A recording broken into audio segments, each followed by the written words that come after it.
سے لبریز اور بھرپور فلموں کا۔ یہ اس میں بشیرہ کے بعد پھر میں نے پکچر کی وحشی جٹ۔ اور آج میں آپ کو شروع میں دکھا چکا ہوں کہ سلطان رئی صاحب کا ایک ویڈیو، یعنی جو انہوں نے انٹرویو دیا اس کا ایک کلپ۔ آج بات ہوگی سلطان رئی کے انٹرویو پر۔ سلطان رئی صاحب نے ایک انٹرویو دیا انور مقصود کو، اور زمین پر بیٹھ کر دیا، اور پی ٹی وی کے لیے تھا۔ اچھا، یہ وہ انٹرویو تھا جس میں انور مقصود صاحب نے کہا کہ آپ پہلا انٹرویو آپ زمین پر بیٹھ کر دے رہے ہیں، انہوں نے سوال کیا تو رئی صاحب کا آگے سے یہ جواب تھا کہ میں ہمیشہ کھانا بھی زمین پر بیٹھ کے کھاتا ہوں، سوتا بھی زمین پر۔ انہوں نے کہا آپ اتنے عروج میں اور زمین پر؟ انہوں نے کہا ہاں، میں نے اپنے وہ جہاں میں بیٹھتا ہوں ڈرائنگ روم میں، وہاں پہ میں نے زمین پہ سوتا بھی زمین پہ ہوں اور کھانا بھی زمین پہ کھاتا ہوں، کیونکہ میں نے اس زمین پہ جانا ہے۔ اور دوسرے سوال جواب میں انہوں نے کہا کہ میں ہر چھوٹا شخص پہلے چھوٹی چیز سے آغاز کرتا ہے تب بڑا ہوتا ہے، اپنی جس فیلڈ میں وہ اس میں محنت کرے گا تو وہ بلند ہوتا جائے گا، جتنی محنت ڈالے گا اور خدا سے مدد مانگے گا اتنا وہ بلند ہوتا جائے گا۔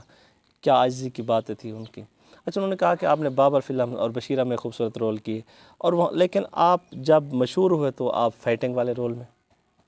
تو انہوں نے کہا کہ میں نے بہت اچھی اچھی فلمیں کی، بشیرہ، بابل، میں نے ایسے والد کے، میں جوان تھا اور والد کا کردار ادا کیا۔ انہوں نے کہا کہ میں نے بہت خوبصورت کردار ادا کیا، لیکن مجھے بس جب لوگ اس روپ میں دیکھنے لگ گئے، فائٹنگ والے میں لوگ پسند کرنے لگے گئے، مجھے وہ کرنا پڑا۔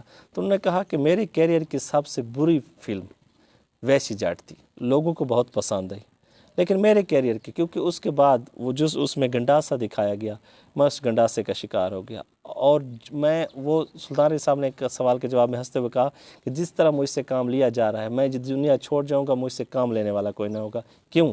کہ صرف ایک ہی طرح کا کام لیا جا رہا ہے۔ انہوں نے ایک دوسرا سوال پوچھا ان سے، رئی صاحب آپ یہ بتائیں کبھی کسی ڈائریکٹر پر یا پروڈیوسر پر غصہ آیا؟ انہوں نے کہا ایک بار نہیں کئی بار۔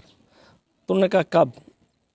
تو رئی صاحب نے کہا کہ میں ایک فلم کا جب سین کر کے جاتا ہوں دوسرے سیٹ پر تو وہاں پہ بھی ویسا ہی لکھا ہوتا ہے، ویسی کہانی ہوتی ہے، میں یکسانیت سے تنگ آ گیا ہوں۔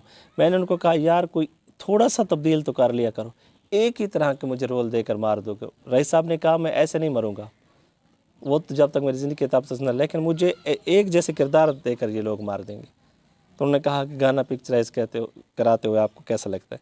تو انہوں نے کہا اچھا لگتا ہے۔ تو انہوں نے کہا کہ آپ تو جو اداکار آپ کے ساتھ ہی ہوتی ہے وہ ڈانس کر رہی ہوتی ہے، آپ دوسری طرح منہ کر لیتے ہیں، ہنس کر بولے کہ بس ویسے فلم میں کرتا ہوں ویسے حقیقی زندگی میں نہیں کرتا، مذاق اور ہنسنے لگے۔ ایک خوبصورت انٹرویو تھا، خوبصورت یادیں تھی۔ رئی صاحب ایک عظیم فنکار تھے جس نے پروڈیوسروں اور ہدایت کاروں کو بھی اشارہ دیا آپ مجھ سے کام کروائیں، اچھا کام کریں، میں اور طرح کے کردار ادا کرنا چاہتا ہوں، لیکن ایک ہی طرح کے کردار ان کو دیے گئے۔ انہوں نے کہا میں موت سے پہلے تب مر جاؤں گا جب لوگ مجھے ایک ہی طرح کے رول دیں گے۔ آج کی ویڈیو آپ کیسے لگے؟ میرے چینل کو سبسکرائب کر دیجیے۔